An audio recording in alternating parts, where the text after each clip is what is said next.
नमस्कार दोस्तों, स्वागत है आपका हमारे चैनल इम्मू क्राइम स्टोरीज हिंदी पर। आज मैं आपके सामने एक ऐसी कहानी लेकर आया हूँ जो इंसान के भीतर छिपी उस काली सच्चाई को उजागर करती है जिस पर यकीन करना मुश्किल है। ये कहानी हमें सिखाती है कि चाहे कोई कितना भी शातिर क्यों न हो, कितना भी होशियार क्यों न हो, एक झूठ को छिपाने के लिए 100 झूठ बोलने पड़ते हैं और कहीं न कहीं एक छोटी सी गलती ही उस बड़े गुनाह का पर्दाफाश कर देती है। ये कहानी सिर्फ अपराध की नहीं है, ये भरोसा टूटने, रिश्तों के तार तार होने और एक सोची समझी साजिश की कहानी है। ये भयानक और सच्ची घटना हमें ले जाती है महाराष्ट्र के शहर पुणे में। तारीख थी 28 अक्टूबर 2025 की सुबह।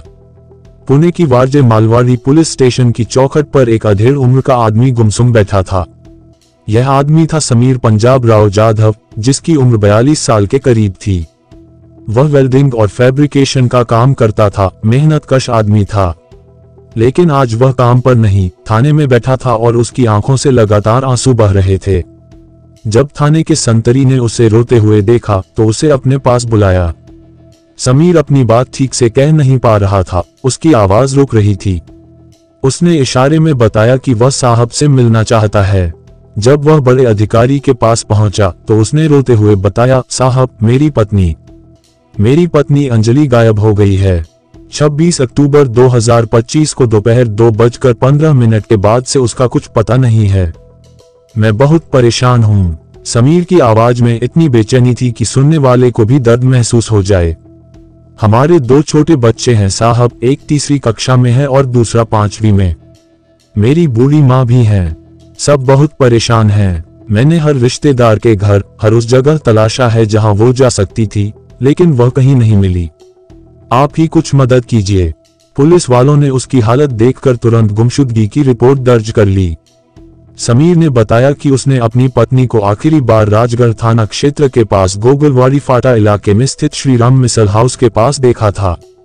पुलिस ने तुरंत जांच शुरू की, लेकिन यहीं पर कहानी में पहला बड़ा होक आता है। पुलिस ने शुरुआत में इस गुमशुदगी को एक आम केस की तरह लिया, लेकिन समीर का व्यवहार असामान्य था। 29 अक्टूबर, 30 अक्टूबर, 31 अक्टूबर, समीर लगातार हर दिन अपने काम पर जाने से पहले पुलिस स्टेशन आता था। वह बड़े अधिकारी के सामने हाथ जोड़कर खड़ा हो जाता और आंखों में आंसू लिए पूछता, साहब कोई प्रोग्रेस हुई? मेरे बच्चे मां के लिए रो रहे हैं। पुलिस वाले उसे सांत्वना देते, घर जाने को कहते। उसका हर दिन थाने आना, उसकी बेचैनी, ये सब इतना सच्चा लग रहा था कि पुलिस को उस पर शक करने की कोई वजह नहीं मिली। ये पति अपनी पत्नी के लिए सचमुच परेशान लग रहा था। लेकिन एक दिन थाने के डीसीपी संभाजी कदम की नजर समीर पर पड़ी। जब समीर किसी अन्य सिपाही से अपनी पत्नी के बारे में बात कर रहा था तो डीसीपी ने उसकी बातचीत सुनी। फिर डीसीपी ने उसे अपने पास बुलाया और पूरी कहानी दोबारा बताने को कहा। समीर ने फिर से वही कहानी दोहराई, लेकिन डीसीपी के तेज दिमाग ने तुरंत पकड़ लिया कि समीर ने जो कहानी पहले सिपाही को बताई थी और जो कहानी अब वह उन्हें बता रहा है, उसमें मामूली लेकिन महत्वपूर्ण अंतर था। डीसीपी को शक हुआ। उन्होंने समीर को पानी पिलाया और कहा, ठीक है, तुम यहीं बैठो, मैं 5 मिनट में आता हूँ। कुछ देर बाद डीसीपी ने उसे फिर बुलाया और कहा, हाँ समीर, अब एकदम शुरू से बताओ। मैं थोड़ा व्यस्त था, ठीक से सुन नहीं पाया। जब समीर ने 3री बार अपनी कहानी सुनाई तो इस बार बयान में फिर से कुछ नई बातें और तथ्य शामिल हो गए जो उसने पिछली 2 बार नहीं बताए थे। डीसीपी कदम का शक यकीन में बदल गया। उन्होंने अपनी टीम से कहा, इसकी पत्नी के गायब होने में इसी का हाथ है। इससे सख्ती से पूछताछ की जाए। जब पुलिस ने सख्ती दिखाई तो समीर का असली रूप सामने आया। उसने घबराकर पुलिस से कहा, साहब मैंने दृश्यम फिल्म 4 बार देखी है। आप मुझे ऐसा टॉर्चर नहीं कर सकते। मुझे पता है आप क्या कर रहे हैं। ये डायलॉग बाजी, ये फिल्मी ज्ञान समीर के लिए सबसे बड़ी गलती साबित हुई। एक परेशान पति फिल्म के डायलॉग नहीं बोलता। पुलिस समझ गई कि वे किसी अपराधी से बात कर रहे हैं जो खुद को बहुत चालाक समझ रहा है। पुलिस ने जब सही तरीके से सख्ती की तो समीर टूट गया और गुनाह कबूल कर लिया। उसने बताया कि उसने ही अपनी पत्नी अंजलि की हत्या की है। उसकी कहानी ये थी कि पत्नी का किसी सतेज पाटिल नाम के शख्स से अफेयर चल रहा था। वह रोज गंदी चैटिंग करती थी और वह इस बात से परेशान था। उसने पत्नी को समझाने की कोशिश की, लेकिन जब वह नहीं मानी तो उसने उसे रास्ते से हटाने की साजिश रची। और अब आता है इस कहानी का सबसे भयानक और तीसरा हुक, समीर की परफेक्ट प्लानिंग। समीर ने कोई जल्दबाजी नहीं की थी। उसने अपने घर से लगभग 40 किलोमीटर दूर गोगलबाड़ी में एक गोदाम 18,000 रुपये महीने के किराए पर लिया।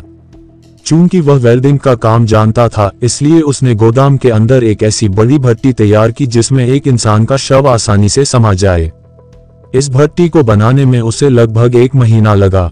इस दौरान वह धीरे धीरे लकड़ी, पेट्रोल और अन्य जलने वाली चीजें इकट्ठी करता रहा। 26 अक्टूबर 2025 की दोपहर वह अपनी पत्नी को घुमाने के बहाने घर से ले गया। वे मुंबई बेंगलुरु हाईवे से होते हुए एक होटल से भेलपुरी पैक करवाते हैं। फिर वे सीधे उस किराए के गोदाम में जाते हैं। पति पत्नी आराम से भेलपुरी खा रहे थे और जैसे ही समीर को मौका मिला, उसने अपनी पत्नी अंजलि का गला घोंट दिया। उसने तब तक गला दबाए रखा जब तक वह पूरी तरह शांत नहीं हो गई। जब उससे यकीन हो गया कि उसकी पत्नी मर चुकी है, तो उसने शव को भट्टी में डाल दिया, ईंधन रखा और आग लगा दी। वह तब तक वहीं बैठा रहा जब तक शव पूरी तरह से राख नहीं बन गया। अगले दिन 27 अक्टूबर उसने राख को इकट्ठा किया और पास बह रही नदी में बहा दिया। उसने भट्टी के सबूत मिटाने के लिए ईंटों को तोड़कर दूर दराज फेंक दिया और लोहे की भट्टी को ले जाकर एक कबाड़ी वाले को बेच दिया। उसे लगा कि उसने अपने गुनाह का हर निशान मिटा दिया है।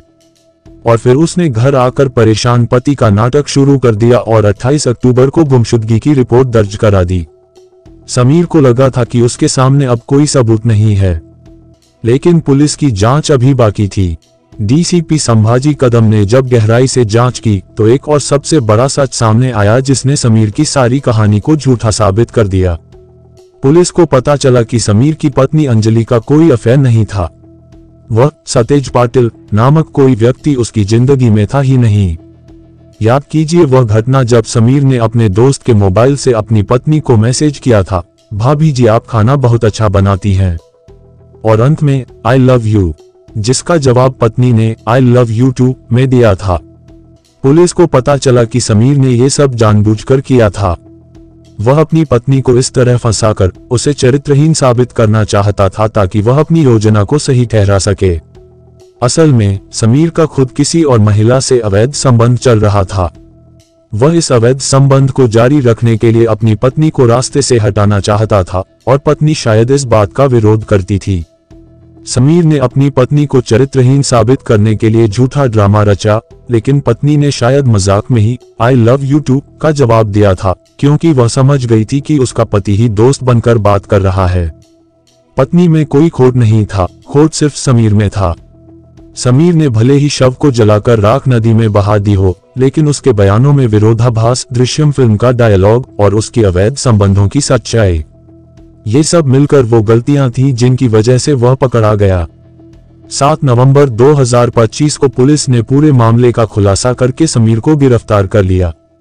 आज भी यह मामला अदालत में है।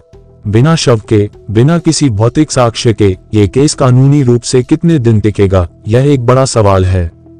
लेकिन इस सच्ची घटना से हमें ये सीख लेनी चाहिए कि कोई भी अपराध कितना भी सटीक क्यों न हो, एक छोटे से झूठ या गलती से ही अपराधी सलाखों के पीछे पहुंच जाता है।